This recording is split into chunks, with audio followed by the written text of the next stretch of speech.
Hello everyone. As we have completed paper 19th part 1 and we have to start about the paper 2, that is educational leadership. In this we will discuss about the unit 2, that is theories and models of educational leadership. Before this we have to learn about the syllabus only, that what we have to learn in this particular unit. तो first सब unit is theories and style of educational leadership. तो यहाँ पर हमें जो theories पढ़ने हैं, यहाँ पे ट्रेड थ्योरी पढ़नी है, सिचुएशनल थ्योरी और कॉन्टीजेंसी थ्योरी हमें डिस्कस करनी है. इसके साथ साथ we have to discuss about style या फिर शैली, अबाउट व्हाट, और अबाउट एजुकेशनल लीडरशिप. तो हमें स्टाइल में पढ़ना है autocratic and laissez faire and grid को हम डेमोक्रेटिक शैली भी कह सकते हैं, डेमोक्रेटिक स्टाइल भी कह सकते हैं. तो हमें फर्स्ट सब यूनिट में दो अलग अलग चीज़ों को पढ़ना है. First is style of educational leadership and second one is theories of educational leadership. Style में हमें तीन प्रमुख प्रकार की स्टाइल पढ़नी है, that are they are autocratic, laissez faire and democratic style of educational leadership.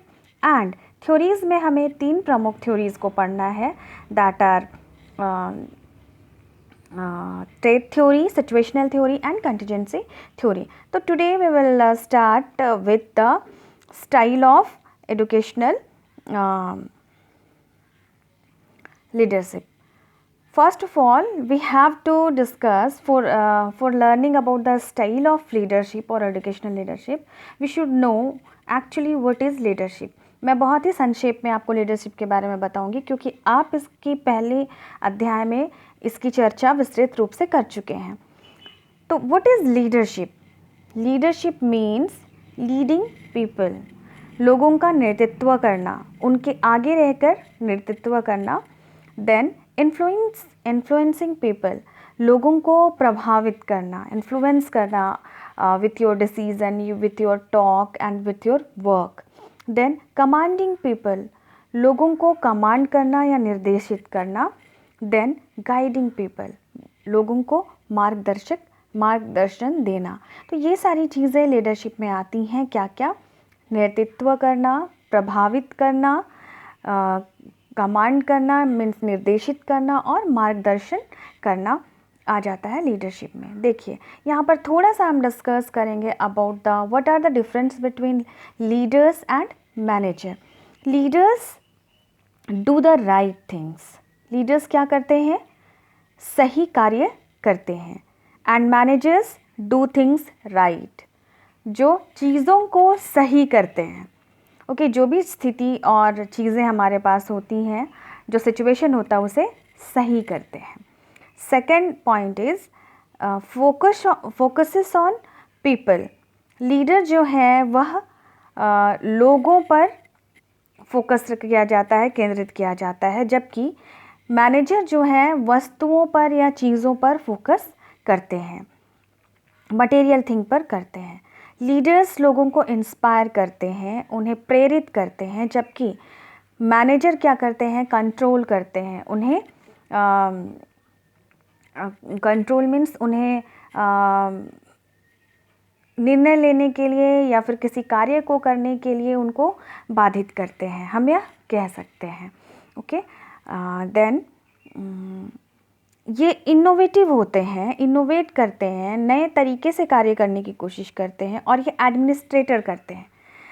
नेता जो हैं वो इनोवेट करते हैं, और मैनेजर जो हैं वो एडमिनिस्टर करते हैं, मीन्स प्रशासित करते हैं. नेता जो हैं वो दे क्रिएट चेंजेस, वो बदलाव लाते हैं. मैनेजर्स मैनेज द चेंज, परिवर्तन को नियंत्रित करते हैं या मैनेज करते हैं. ओके, देन ये जो है लीडर्स जो है आउटकम ओरिएंटेड है, मीन्स जो परिणाम आने वाला है उससे संबंधित होता है, बल्कि जबकि मैनेजर जो होते हैं वो रूल ओरिएंटेड होते हैं, वो नियम के द्वारा कार्य करते हैं. ओके, लीडर्स जो होते हैं वो ओरिजिनेट करते हैं किसी भी चीज़ को, उसकी उत्पत्ति करते हैं, और मैनेजर जो है वो इमिटेट करते हैं, पहले ही परिकल्पना कर लेते हैं किसी भी परिस्थिति की। Then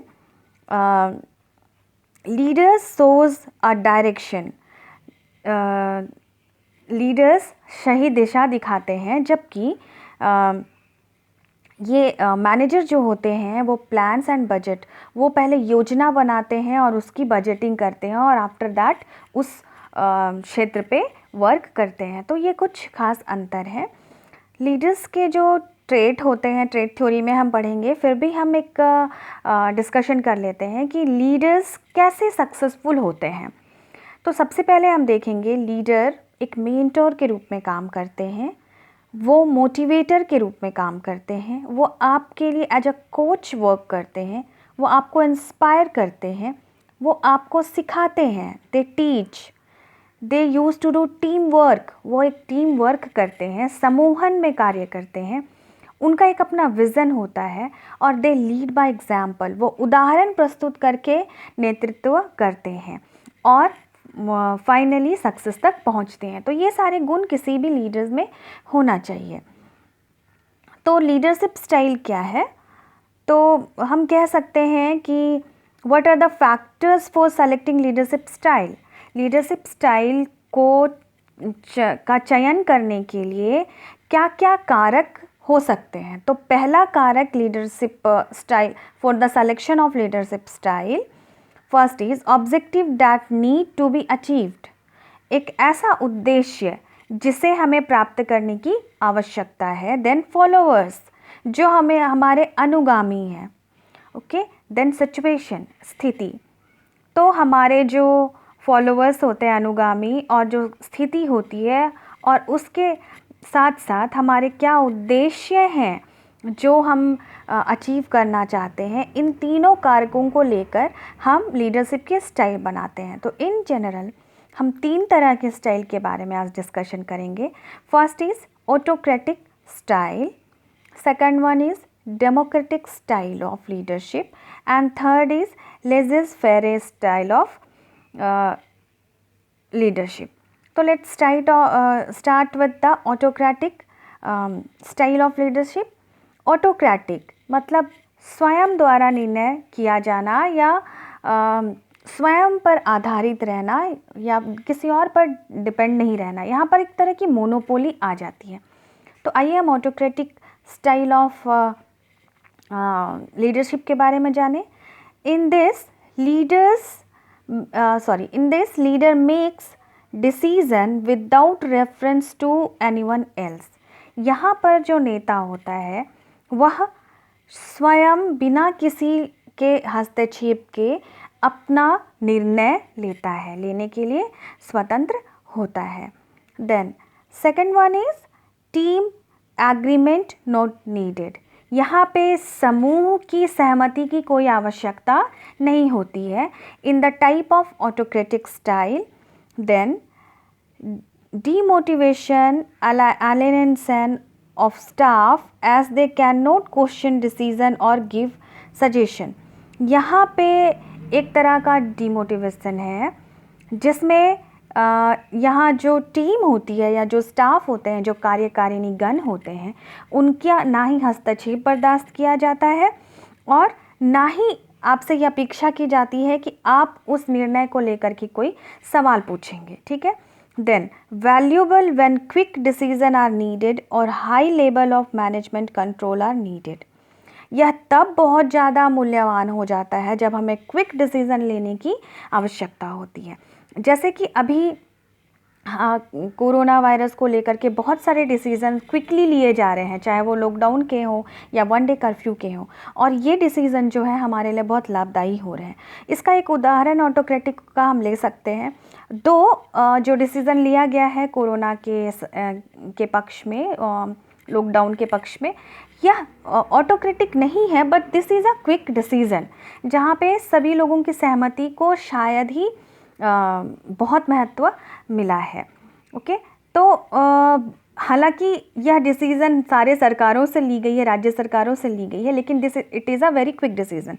this is not autocratic but this is example of quick decision. Autocratic decision means कि राजा ने जब राजतंत्र चलता था तो राजा ने जो निर्णय ले लिया है उसे हम मानने के लिए बाध्य होते हैं.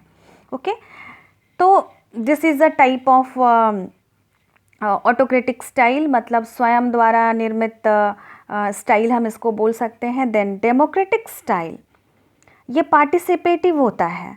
ठीक है, तो इसकी क्या क्या मुख्य बातें हैं. Democratic style encourage decision making from different perspective. यहाँ पे डिसीजन मेकिंग जो होता है, निर्णय जो लेता है, उसके विभिन्न पक्षों को देखा जाता है कि कौन सा निर्णय लेने से क्या हमारा लाभ हो सकता है, क्या हानि हो सकता है. Then team agreement is needed. यहाँ पे जो समूह का निर्णय है या सहमति है वो आवश्यक होती है. हेल्प मोटिवेशन, यह मोटिवेट करता है लोगों को एक दूसरे की मदद करने के लिए, एक दूसरे को व्यू देने के लिए. Then can delay decision making as it's time consuming. यह एक समय लेने वाला पक्ष है या समय लेने वाली शैली है, लीडरशिप की, नेतृत्व की शैली है.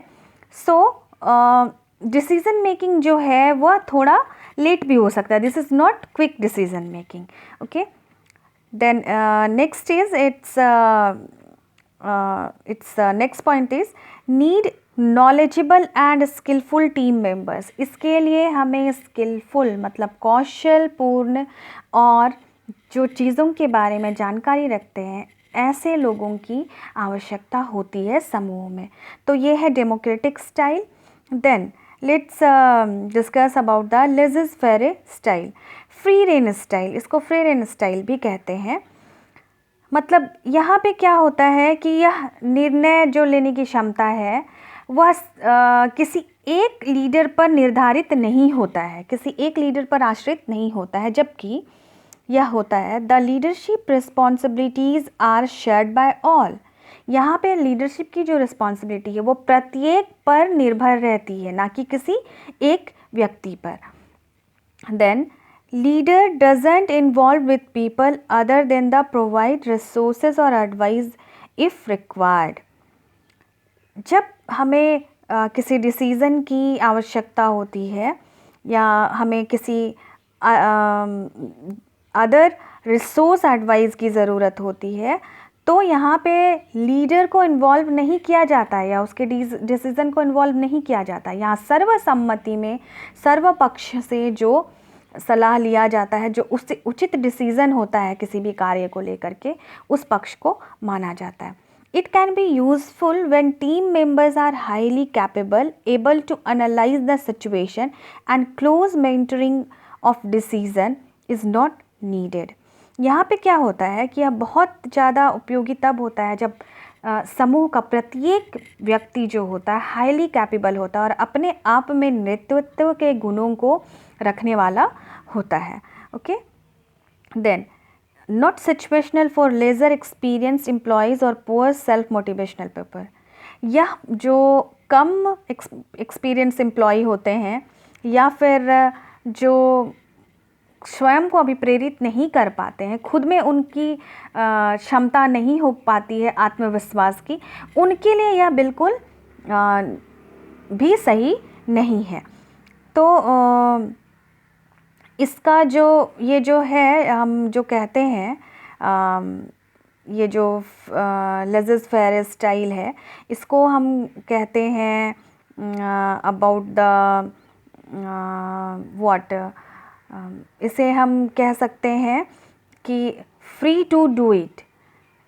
ये जो फ्रेज़ है लेज़ेज़-फेरे जो बोलते हैं, इसको हम बोल सकते हैं फ्री टू डू इट. मतलब आप इसमें कार्य करने के लिए क्या है, स्वतंत्र हैं. Okay, let them do it. चलो उनको करने दो, अपना निर्णय खुद लेने दो, ऐसा डिसीज़न उनके लिए किया जाता है. तो ये जो लीडरशिप स्टाइल है इसको एडुकेशनल लीडरशिप स्टाइल में हम कैसे बांटेंगे. तो जैसे ऑटोक्रेटिक स्टाइल है, पहले समय में क्या होता था कि हमने डिस्कस किया है पहले भी, आपने कई कक्षाओं में इस चीज़ को चर्चा में लाया होगा कि पहले जो होता था वो एजुकेशन का सिस्टम था वो क्या था, वो शिक्षक केंद्रित था। तो शिक्षक केंद्रित जब लीडरशिप चलती थी तो शिक्षक अपने डिसीज़न को, टीचर एज आ लीडर अपने डिसीज़न को स्टूडेंट्स पर डालता था और स्टूडेंट्स उसको फॉलो करते थे। वो यह नहीं सोचते थे कि वो कंफर्टेबल है या नहीं कंफर्टेबल है, ठीक है, ये एक तरफा डिसीज़न होता था। This is a autocratic type of leadership. लेकिन आज जब हम स्टूडेंट्स सेंटर लर्निंग मानते हैं, छात्र केंद्रित अधिगम को बढ़ावा देते हैं, तब हम डेमोक्रेटिक नेतृत्व स्टाइल को एजुकेशन में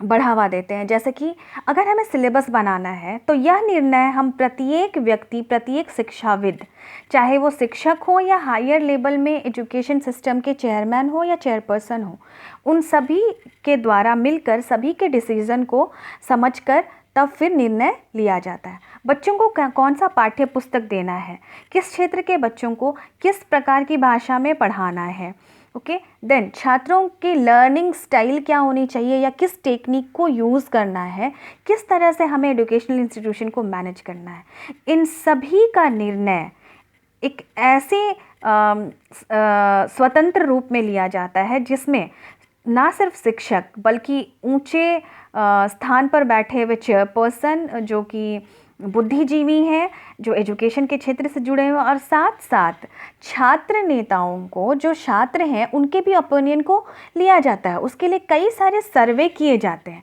ताकि इसको हम क्या कर सके, ऑटोक्रेटिक वे में नहीं बल्कि डेमोक्रेटिक वे में ला सकें। तो ये डेमोक्रेटिक वे है। और लेज़र फेयर स्टाइल जो है, दैट इज़, यह हम तब करते हैं जब हम छात्रों को स्वतंत्र रूप से अपने कार्य को करने के लिए, या शिक्षक को स्वतंत्र रूप से किसी भी इंस्टीट्यूशन की उन्नति के लिए या छात्रों की उन्नति के लिए या अधिकतम अधिगम प्राप्त करने के लिए जब हम प्रेरित करते हैं, तो इसे हम laissez faire type of what style कह सकते हैं। तो today we have learned about the we have discussed about the three main style of leadership and educational leadership. They were autocratic, laissez-faire and democratic leadership. In our next video lecture, we will discuss about the trait theory, situational theory and contingency theory of educational leadership. So, before this, I just want to recall you about definition and meaning of leadership. Okay, तो we can define leadership. हम नेतृत्व को किस रूप में परिभाषित कर सकते हैं? हम नेतृत्व को परिभाषित कर सकते हैं as a people who are guide, motivate, influence others, they are called leaders. ऐसे व्यक्ति जो लोगों को अपने बातों से और अपने कार्यों से प्रभावित करें, उन्हें मोटिवेट करें और उन्हें मार्गदर्शन या निर्देशन दें या दिशा दिखाएं, वह क्या कहलाते हैं? नेता कहलाते हैं।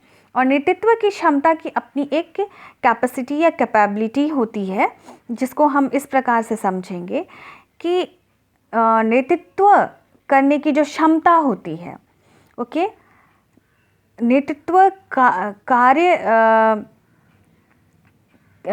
के कार्य क्या क्या हैं वो हम मुख्य रूप से चर्चा करेंगे थोड़ा सा, कि एक अच्छे नेता को क्या करना चाहिए।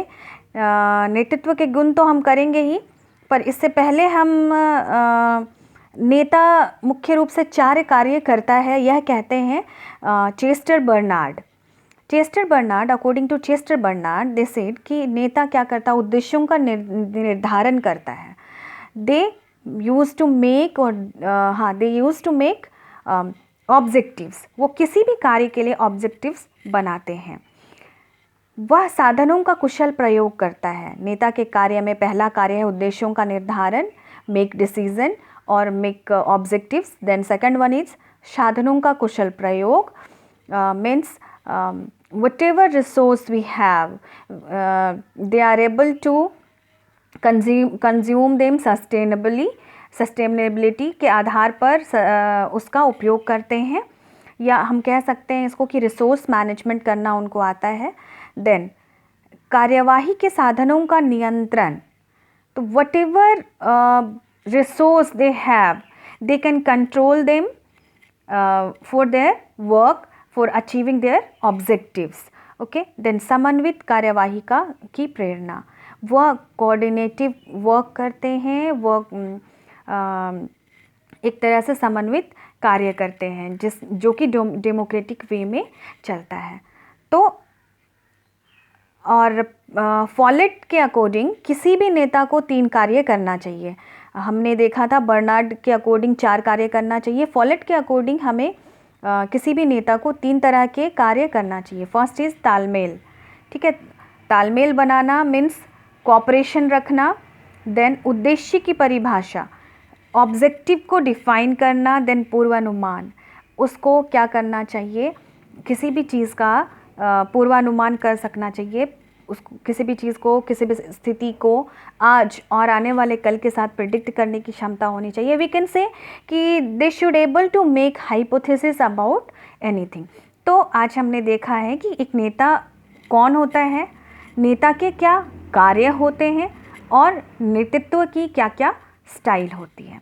इन our next video will discuss about the theories of educational leadership. Thank you.